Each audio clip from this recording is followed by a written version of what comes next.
Magandang araw mga kaibigan. Pag-usapan natin ngayon itong post ni Edwin Hamora. Sabi niya, "Oh my God, when will this end?" Nakita ba ito ni Attorney Claire? Kasi kung hindi, fake news. So, isinare ni Edwin Hamora ang isang footage. Yan o. Ano yun nalaman? Footage. High-end Japanese restaurant rob at gunpoint. Ito sa Facebook reel ni Peanut Gallery Media. So, may mga baril itong mga dalawang lalaki. Hindi ko lang muna ipakita dahil bawal kay YouTube yung mga baril, ano. Maririnig nyo naman yung usapan. Yung sila Isay nga. Yeah, ito na yung restaurant. Pero tapos na. Hindi pa. Tapos saan sila nakadaan? Dito nga sa dispatching dito sa Kasi, Yan na. May dalang baril. Hindi ko lang ipakita dahil bawal sa YouTube. Yan o. Nililimas ng mga hawak-hawak nilang mga kwarta, cellphone. Tingnan mo kawawa yung mga Ayun yung kay Ina, oh.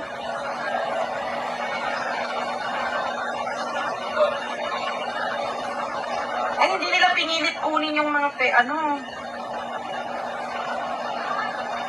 mga cellphone kinuhay eh. Sabi binalik. Ano yung riding in tandem mo, yung joyride? Talaga o. Lantaran. Ka-helmet lang o. Yung si Ina, oh. Pinahalungkat niya. Walang magawa ang mga customer. Tahimik lang yun sila, oh.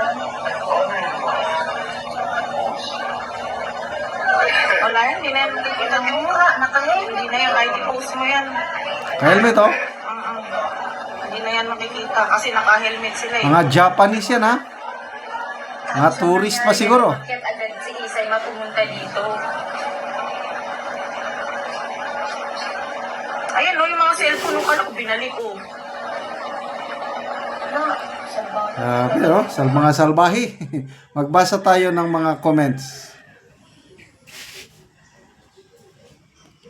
Peanut Gallery Media, sabi niya, in your opinion, which societal aspects are causing the spike in crime incidents seen across Philippine social media the last several months? Ano daw ang dahilan bakit tumataas ang bilang ng mga krimeng ganito na nirereklamo ng pulis? Mga social media daw ang nagpapataas ng crime rate. Ay nako. Ito naman Guloso Shine. Ito na yung statement ni Jose Castro. Paglabas ko sa bahay, wala naman akong nakitang saksakan. Pagpunta ko dito sa palengke, wala naman akong nakitang snatching. Kung paano ito ipakita sa news, yun ang pumapasok sa atin kasi yun ang nakikita natin. Ay, nako. Orsoloni Lloydy, walang security guard tapos high-end restaurant.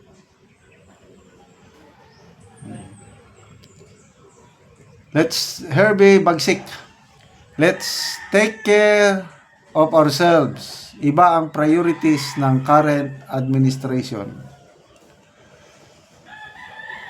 May Abubakar, mas okay na okay talaga kung may yung panahon ni PRRD yung sinasabi niya kaysa naman yung ganito. Ron Osila, kasi ba't ipinost? Isolated lang naman yan. Correct. Yan ang magiging rason na naman yung si Claire Castro pag itanong sa kanya ito. Isolated yan. So, bumababa ang crime rate, sabi ng PNP. Yes, hindi natin i-question yung bumababa. Kaya lang bakit ganito na napakatapang sila?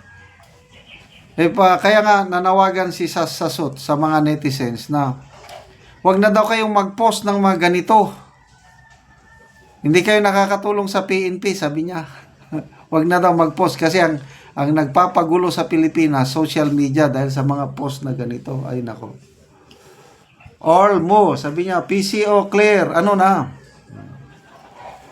RIMAC, no police visibility, no curfew, no political will, no strong leadership. Yan po ang kaibahan nung panahon kay PRRD.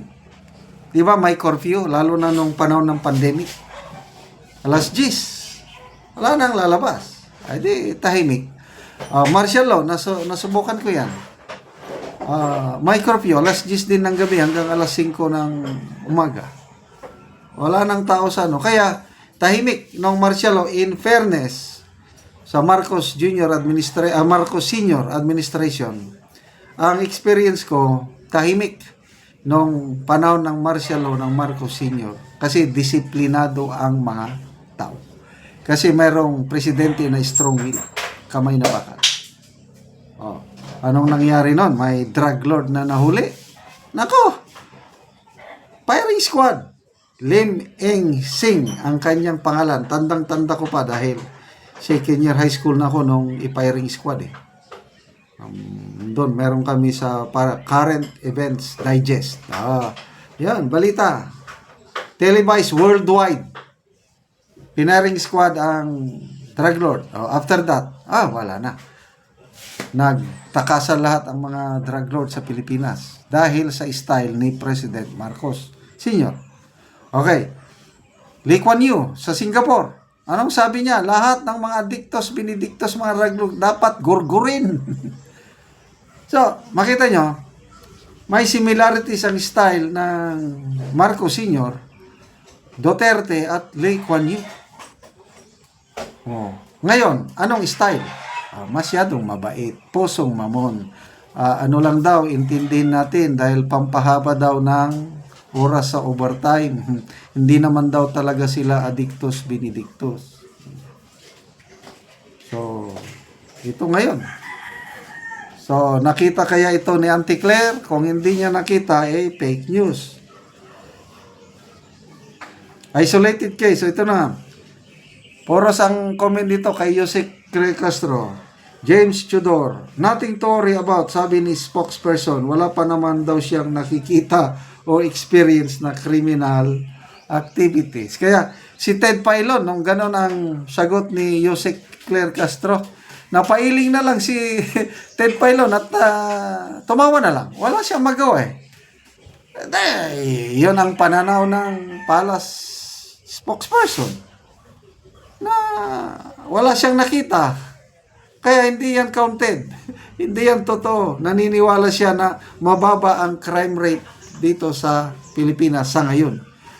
Ngayon daw ang puting, hindi daw itim ang kulay ngayon kundi puti. Mas madilim, mas itim ang nakarang administrasyon dahil sa maraming patayan, extrajudicial killings. Okay, salamat mga kaibigan sa inyong pagsubaybay sa ating channel.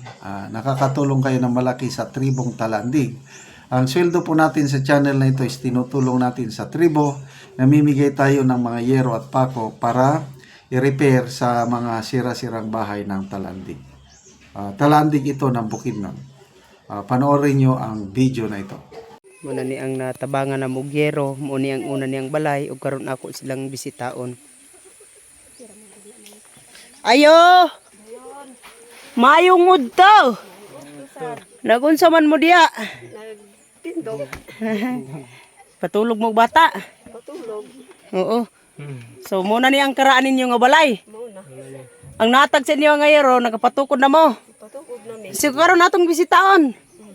Karon mo na ni ang gipatukod ni kuya nga balay sa nahatag sa iya nga yero.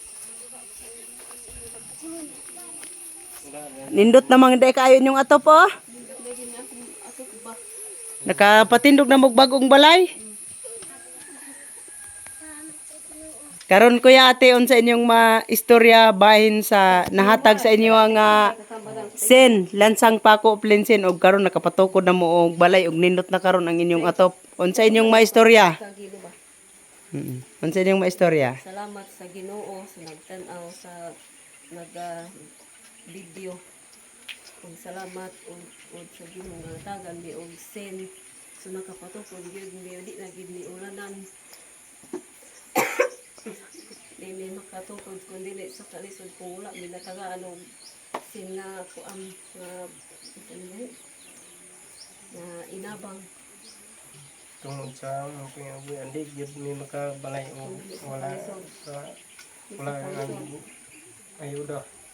Salamat gyud sa Ginoo nga natagan niyo sin o bensin. Gusto ko na mo nga magpadayon ni ang kuan kanin inabang. So di na gid mi makuan ani og makabalay na di na mi ulan na. Salamat dako gid mi mapagpasalamat sa Ginoo. Sige, salamat kayo ate kuya. Oo. Muna ni ang ilang balay, sud ako ang ilang pagpasalamat sa Ginoo ug sa nagatanaw sa video.